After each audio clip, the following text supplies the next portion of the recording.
This is Karen with newclevelandradio.net, and it's time for Avoid the Maze. The maze is your journey in life. We're all going to go through this similar journey. We're going to hit a wall, and some days we're going to say, I'm stuck. I cannot go forward. But you can. You need to turn around and look behind you, look to the right, look to the left. It's called determination and resilience. And that is what my guest today is all about. Sharon Ehrlich has come across many barriers in your life, and you have found a way to make those barriers tear away, to open doors to other things in your life. So take us on your journey and help us understand. Well, first off, Karen, I want to start by thanking you for inviting me to your show. It's an absolute honor to be here. Thank you. Well, where should I start? It's such a long journey. I'm not the youngest anymore, so and what I've come to understand is that the path that we take is never linear, right? It has many bumps in the road, and sometimes doors are slammed in our faces. And at the moment when that happens, we think it's a tragedy, but actually, it's taking us in another path that we need to go on. So I'll start from the beginning. So I was born to a very young, working class parents. I was raised in the Bronx in public housing. And I don't know if any of your listeners have experienced what living in public housing is, but living in public housing in New York City at that time when I was being raised was a very, very tough environment. Very high crime, very low economic power in the community, underfunded schools, etc. But there were a couple of things that I had that were working in my favor. And the first one was that I had school teachers who really paid attention to me. I was a bright child and I was a curious child.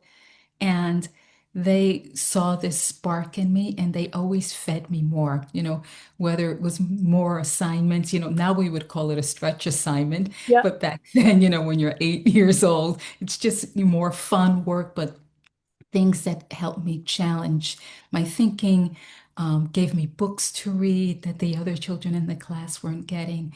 And I had one teacher in particular who really took me under her wing. She was a lovely woman. Her name was Bernice Bender. I always mention her name because I want to honor this woman because she took her craft of being a school teacher to a different level and invested so much in me, even asked my mother if she could take me to a restaurant Oh, and showed me how it is to eat in a restaurant with a, white tablecloth and napkin and everything. And, I'll never forget that. That happened when I was 10 years old. So we're talking about decades ago. But, what that led to was this understanding that my circumstances didn't define me. And here's the thing, Karen, when you grow up and you're poor, you don't realize how poor you are until you leave your community. right. So I always knew that we didn't have a lot, but we somehow had more than the others around us because my father always had a job. So there was always some income, even though we lived hand to mouth, there was always an income coming in. We more or less had food. Sometimes we had some food insecurity, but those were brief periods. I would not say that that defined my childhood. But when I finally, ended up in high school and was encouraged by my teachers to apply to university, I went to a private university in Long Island called the Delphi University, and I got a few scholarships and I took out a few loans. And when I got there, I realized, oh my God, I didn't realize I was so poor because I saw what everyone had. And those were rough years for me. When many people look back on their undergraduate experience, they think about all of the fun they had and the partying. Sure. I had to work, so I worked 20 hours a week as a bank teller while studying and then while trying to have fun. I won't say that I didn't have fun, but the economics of it, the math didn't work. And because I didn't have people in my family to advise me, I was the first person in my family who was pursuing higher education. I probably didn't make the best decision by choosing an expensive school. I probably should have gone to a state school or to a city school that would have fit more in my budget. So the struggle was real. I mean, it was real. Those were really tough 4 years for me. But I got out and I ended up with a bachelor's degree that meant something at that time. I'm not sure if it has the same value today, but in the 80s it did. And I was on my way, took my first job, which was a really crappy one, working in an office, it's Girl Friday, doing Right. a little bit of that, but learning how you show up. I had one job working at a consulting company, and all of the lead consultants were women. So I was surrounded by all these powerful women who had families and who were working.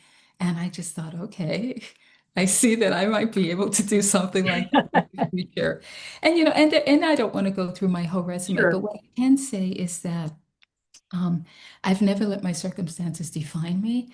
I've always understood that I had to work a little bit harder than everybody else to get what I wanted, but I always had a North Star. And the North Star always changed depending on which phase I was in my life, but I always pursued that. And education was really important to me. I understood that education was going to unlock a lot of opportunity. So I eventually did pursue an MBA as well. And, long story short, I started my real career in hospital administration. And I was working, for about 13 years in that business, and really each year getting a promotion and climbing, the ladder of success.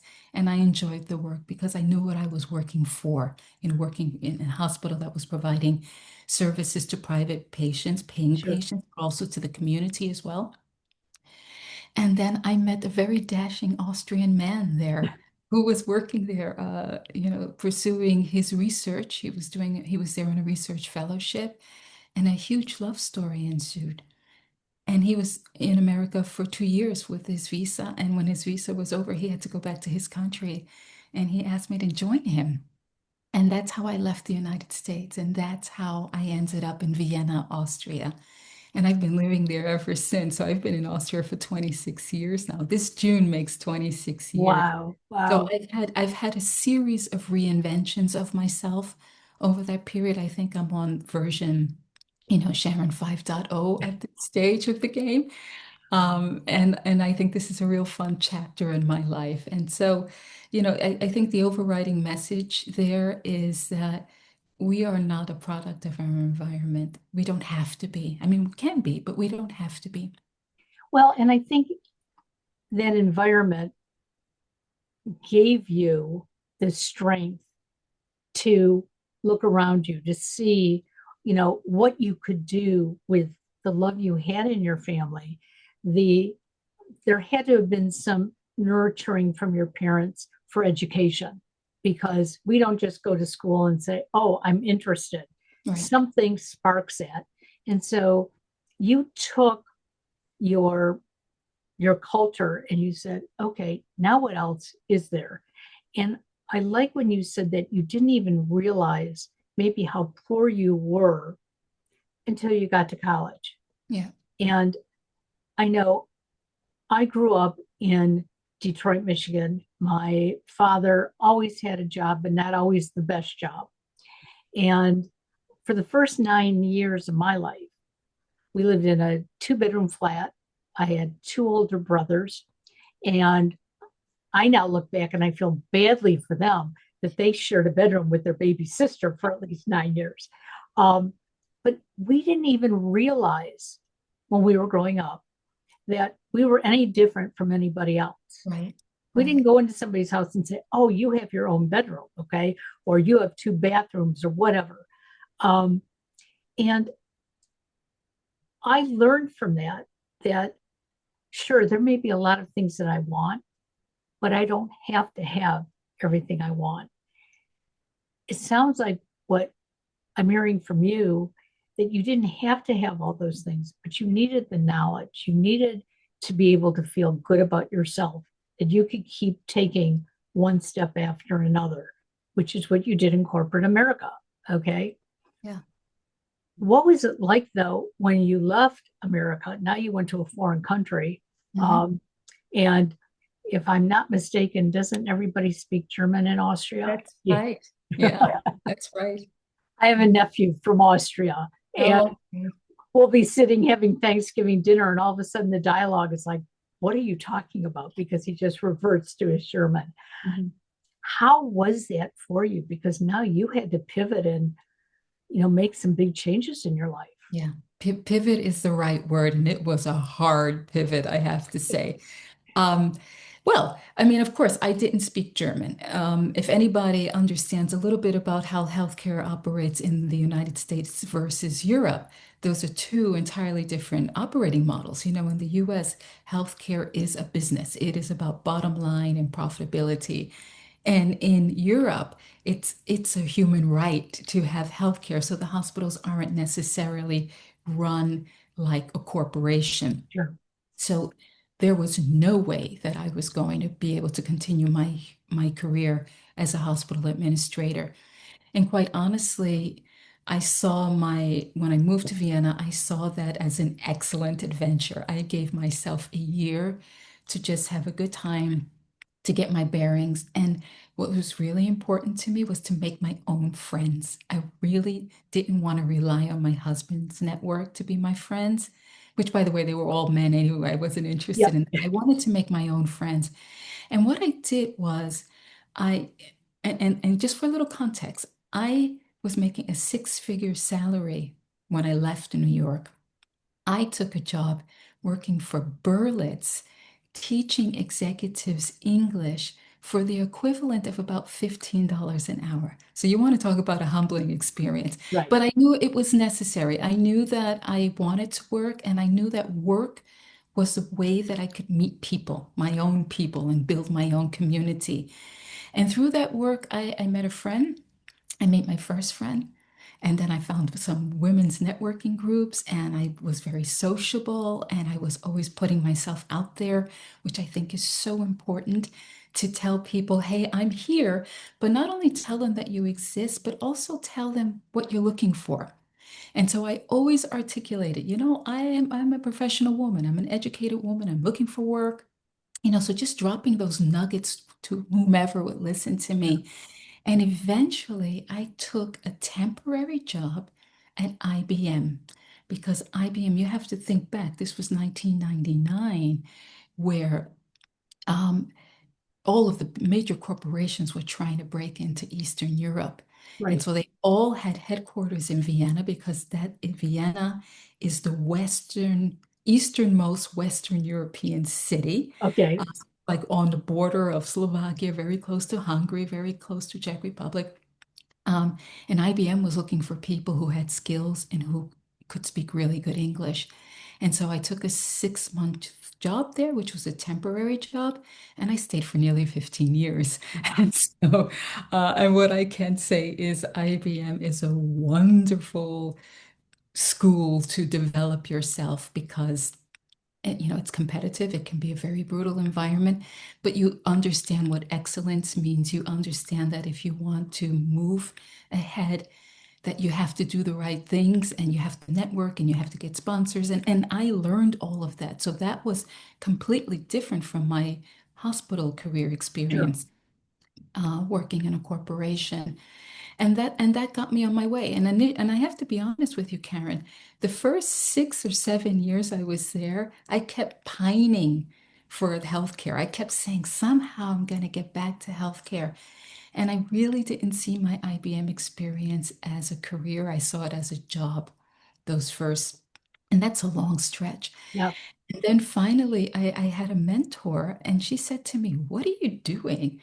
She says, you're good at what you do, but it doesn't seem like you're that committed to, to you and to pushing yourself. And her words stung, I have to say, because I said, like, who are you to challenge me? I'm doing my stuff. But then I started to really reflect, and I understood I was doing enough, but I wasn't doing more. And I had to also have this sort of come to Jesus conversation with myself about what I wanted from IBM. And that was the moment when I decided this will be a career for me. And that's when I started to take it really seriously. And that was, how my corporate career started. I worked for them for a really long time. And then I worked for another American IT company that was in Europe called Citrix. And then I worked for, believe it or not, I worked for a Russian IT company. So I had a really strong IT presence. But eventually I decided I needed to leave corporate and do something different. But that's a whole different story. Well, it's interesting because I'm sure there are listeners out there who are living in challenging economics right now. And here in the United States, I think so many of us, we have no idea what is going to happen to our economy. I grew up believing that it was only going to keep getting stronger and stronger and stronger. And boy, in the last 10, 15 years, I've just asked myself, like, really? Is this how I have to live out my days? But we can't let ourselves fall to the bottom of the barrel. We have to find something inside of us that sparks us to make our life the best we can. And for some people, that includes, high ranking positions. It includes, making six figures. In fact, I have another coach constantly contacts me and says, Karen, if you're not making six figures by now, you shouldn't be podcasting and coaching. And my comment is, that's not my mission. Right. My mission is different. When I share your story, I find little nuggets in your story that can ignite my inner fires and say, okay, I can do that too. Right. And then have to find my tools to get to where I want to go. The same thing when I'm coaching someone, when I'm hearing some of their struggles, finding out, are you creating it yourself? Or is it be creating for you? And if it's be creating for you, you know what? It's not as hard to get out. You can just turn around and go in a different direction. If you're creating it, that's going to be a little tougher to change because it's the old voices telling you all that negative talk. Yeah. Yeah. So I have to say, it's almost amazing to hear that somebody left six figures, but then realized, you know what? I need to humble myself a little bit. You probably didn't think about it back then that you were humbling yourself, but you did humble yourself to say, I have to start someplace different here. Yeah. Because medical is just not my niche here. Did you ever think that maybe you could change the medical niche in Austria where you would fit in? I did toy with the idea of somehow being aligned to healthcare. And so I had an idea of marrying my knowledge of healthcare and my network of knowing lots of doctors, of course, through my husband, um, and starting of like a sort of a medical tourism sort of, like being a liaison and bringing people in to have treatment. And believe it or not, this was when things were a little bit different with China. I actually started to talk to people. I met somebody there and started to work with her to try to build a concept together. But in the end, I wasn't committed enough to it because, like I said before, I decided that I wanted to, really explore what I could do in the Sure. corporate arena. And I knew that I couldn't do that in half measures. I had to be 100% in or not do it at all. And so, I gave up that wish of returning to healthcare. And so I live vicariously through my husband's experiences as a heart surgeon. And yeah, and at this moment, the dream is gone. I'm in a completely different direction now. But like I mentioned before, I pined for it for a really long time. Well, when you have that much experience in it and you saw that you were successful in it, it's very difficult to just say no more. Yeah. And I can see it being a dream for a while, but you allowed your dreams to cultivate into other things. And that's what I talk about, the avoiding the maze, because you could have gotten to that wall and said, this is all I know, this is all I can do, and either turned around and came back to the States, which I'm sure is not where your heart was, or, I'm going to try to fight the system and, create this job for me. Right. When you get to that wall, we have to look around and see what else we can do. And I know for myself, 15 years ago, when I started podcasting and coaching, I had no idea I could do it, but I knew that it was a dream that I had had many, many years ago. Mm-hmm. But it wasn't called podcasting at that time. It was strict broadcasting. Mm-hmm. And everybody looked at me and said, you're a woman. It's never going to work. Don't go for it. But I decided I had to pivot as well. Mm-hmm. And so I think what people have to understand from your story is that it was your resilience that allowed you to do what you've done. And somehow that was cultivated back in the home. Your parents must have been resilient people. Yeah, yeah. I think you said something a few minutes ago, Karen, which I think is really important. You said when you're working with your coaching clients, you're trying to understand, what is causing their situation, and that they should step away if it's not working for them. Because I'm also a coach as well. And one of the things that I understand and have my own lived experience is we have so much more control than we think we have. We really do. And the moment that we stop putting ourselves into boxes and really look at everything that we bring to the table and look at all of our skills that we have, and not just the skills that you got because you worked for company A, B, and C, but your life experience. I mean, taking care of elderly parents, that's a skill. Raising children, you get an enormous amount of organizational skills doing that and managing their social lives and trying to educate these little people so they can grow into decent humans. And when you put all of your skills on the table, then you could start to understand, okay, this is what I'm dealing with. Which ones are the ones that are valuable and can be transferred someplace else, right?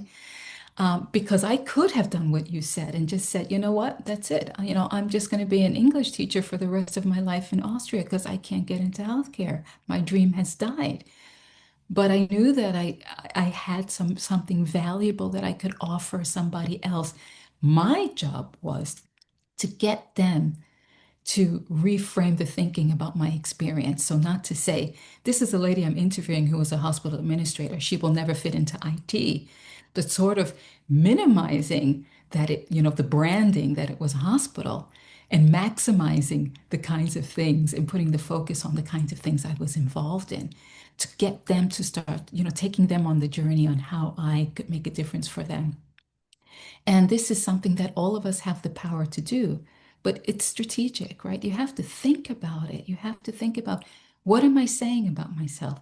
How am I positioning myself so that people can envision me making a contribution or adding value? Because they're not going to come up with these ideas themselves. We have to lead them a little bit, right? And that's Exactly. part of the control that we have, but we have to think about how we want to articulate that.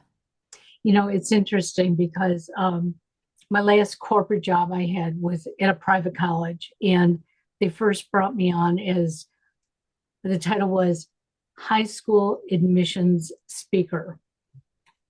Now, I was in my 50s, and I'm now going out and talking to high school kids that in the inner city that you should all go to college.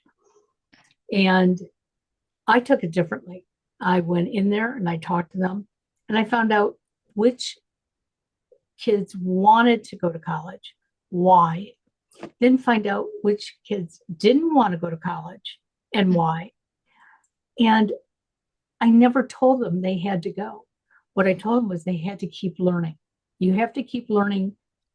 And I don't care if it's in the college classroom, if it's on the streets from other people who have learned ahead of you.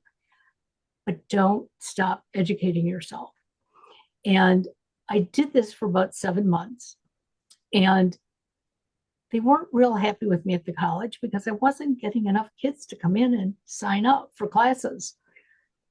And so they moved me into the building, and now I was an admissions representative.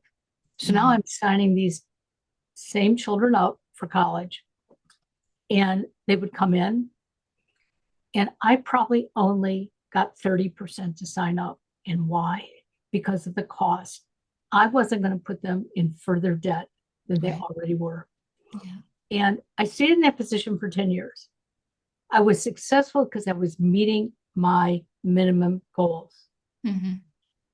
But better than that, my students were staying in college and finishing. Mm-hmm. Rather than just telling everybody, oh, come on, try it out. And what I was getting across to the students who either came into the program or chose not to was they had to keep taking those steps forward. They had to make something of themselves. And they already had by getting through 12 years of school. Right. And that probably was the first acknowledgement many of them ever got that, oh, you're right, I am going to graduate. Oh, look who I am today. Yeah.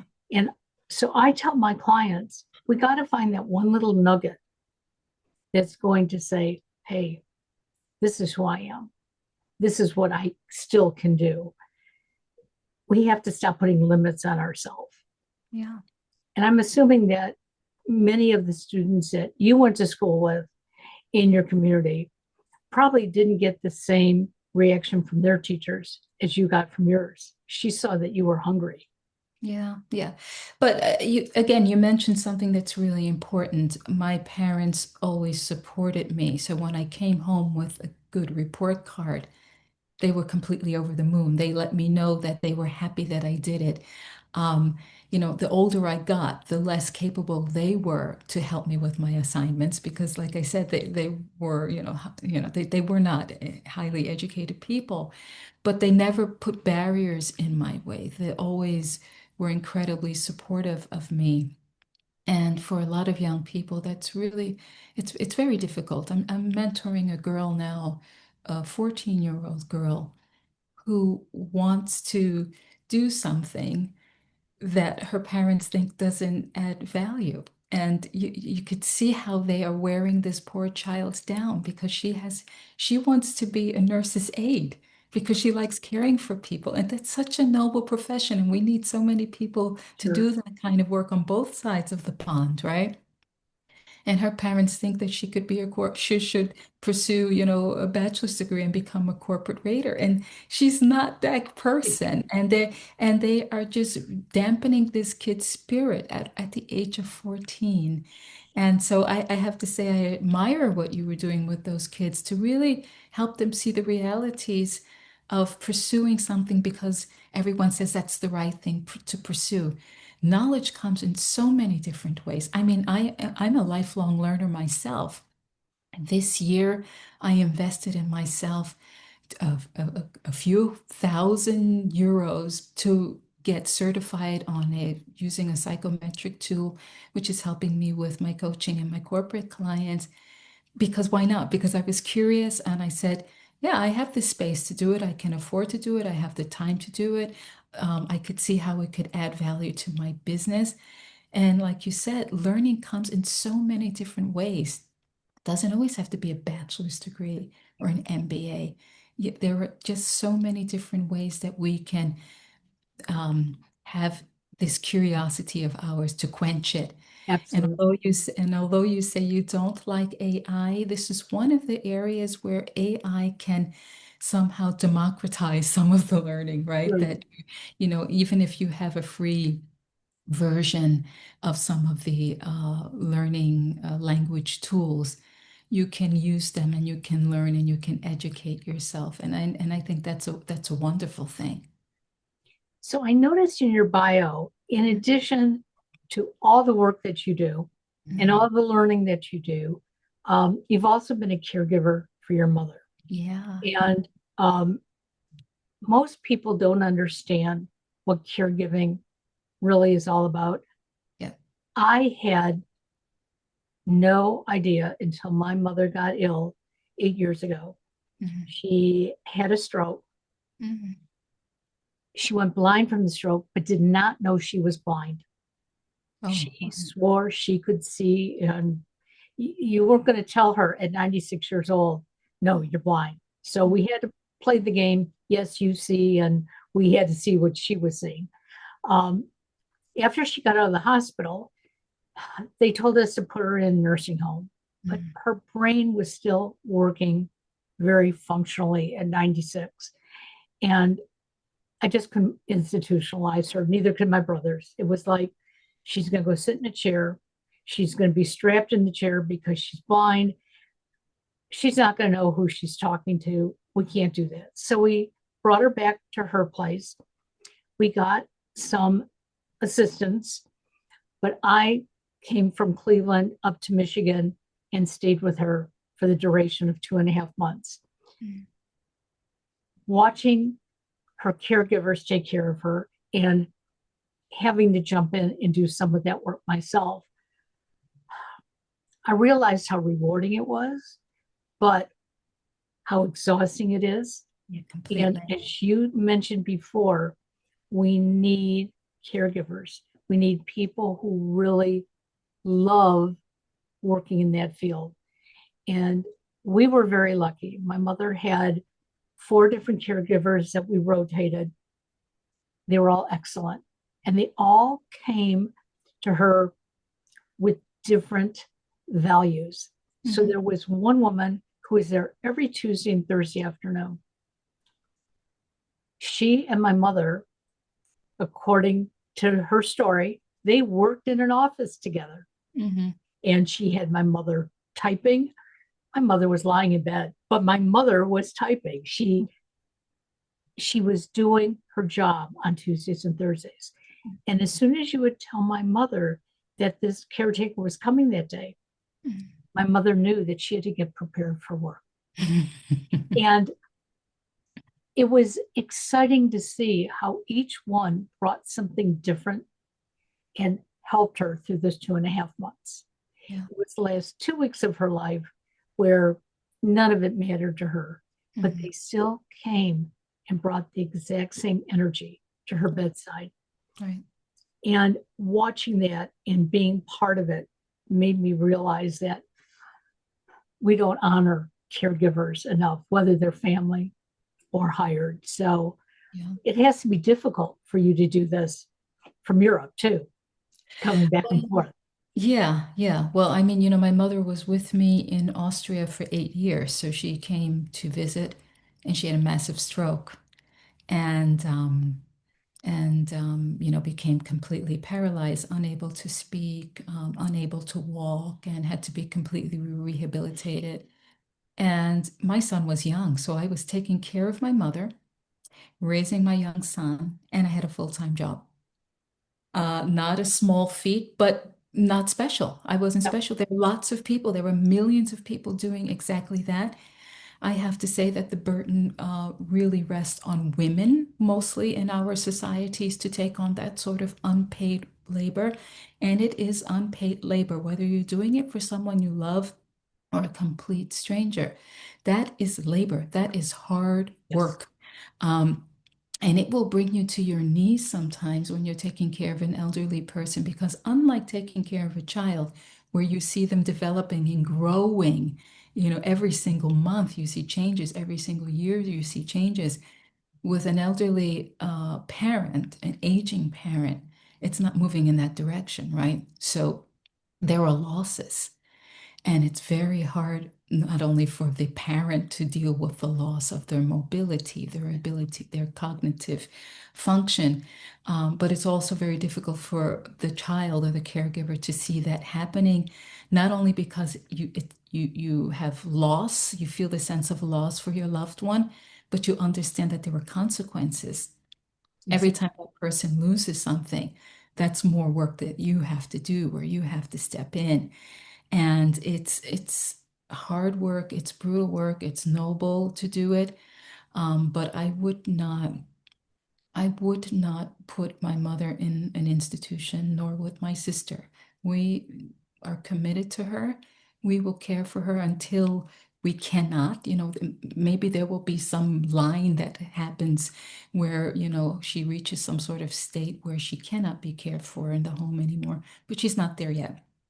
And so that's why I'm in the States now, because my mom was visiting me in Europe for 3 months, and I brought her back to New Jersey where she lives.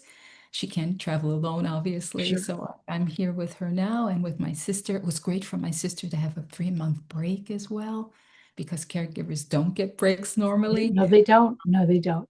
Yeah, but I mean, this story that you told about your mom and her caregivers, it's a lovely story.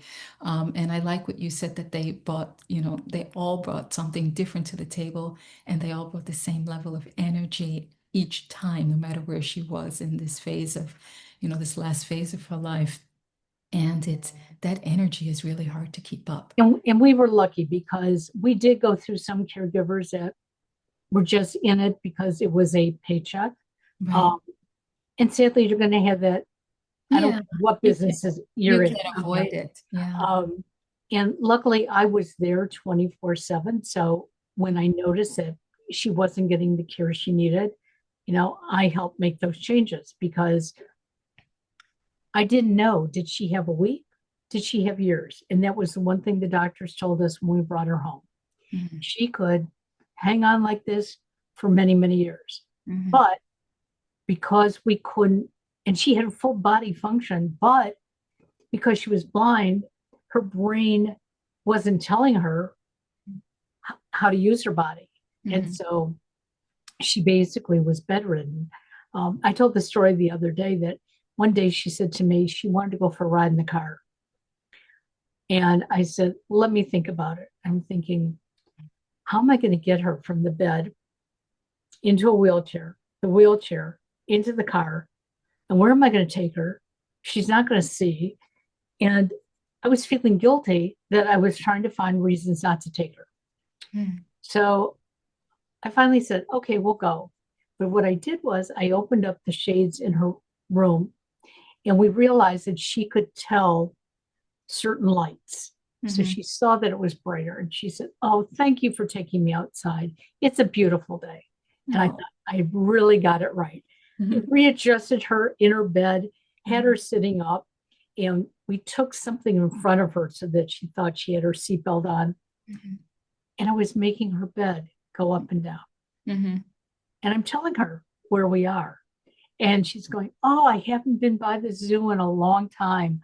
Oh, maybe next week we'll go to the zoo. I felt so good that I could give her that joy.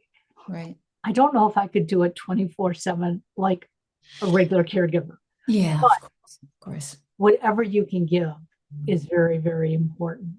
And I'm Absolutely. sure for your mother, even having her grandson around had to have helped with her spirits as well. Absolutely. Absolutely. It also helped my son. He's a very empathetic person. He understands when he sees an older person struggling, he views them through the prism of what he experienced with his own grandmother. Right. So I think as a young man, he's very switched on when it comes to mobility issues and having respect and patience with the elderly and the infirm. And so the whole family benefited from it, not just my mom. Sure, absolutely. So now that you're coaching, how do people find you? If, especially if my listeners are listening and saying, I like how Sharon comes across. She's somebody that I think I could relate to. Mhm. How can they find you? Well, there are two ways. So I have a website which is livingwhileleading.com. And has all of my coordinates where you can contact me. You can write me an email. There's a form that you could fill out if you want to fill out the form. Or you can also contact me on LinkedIn if your listeners are on LinkedIn under my name, Sharon Ehrlich, and connect with me, follow me, or send me a direct message there. Um, those are really the two main ways. I do have an Instagram account, but I have to be honest, I really don't keep that up. So I would not recommend that someone try to find me and contact me over Instagram. But I mean, I'd love for your listeners to follow me or to connect with me. I think it's always great to be a guest on someone's show and to be introduced to their community. So I have to thank you again for that, Karen. Well, it was wonderful having you on. Um, I hope you can find some relaxation while you are here for the next couple months taking care of your mom. And we just wish you well. Thank you, Sharon. Thank you, Karen, and all the best. Bye bye.